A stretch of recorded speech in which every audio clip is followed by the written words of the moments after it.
हाँ, तो मुझे जानकारी है कि ऐसा भोजपुरी इंडस्ट्री में पहली बार ही हुआ होगा कि कोई भोजपुरी एक्टर को स्टेज शो के लिए बुलाया गया हो और उसकी एंट्री हेलीकॉप्टर से हो। बाकी जगह सिर्फ थंबनेल बनते हैं और बातें होती हैं, लेकिन यहाँ पे खेसारी लाल यादव ने साबित कर दिया कि वाकई में ट्रेंडिंग स्टार है और नाम उस लेवल का है खेसारी लाल यादव का। और उनका ब्रांड वैल्यू ऐसा है कि उनको हेलीकॉप्टर से स्टेज शो प्रोग्राम के लिए बुलाया गया।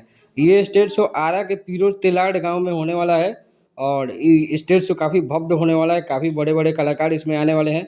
और दरअसल कुछ लोगों का नाम जाने तो खेसारी लाल यादव, टुनटुन यादव और भी बहुत सारे कलाकार आज स्टेज शो में दिखाई देंगे आपको।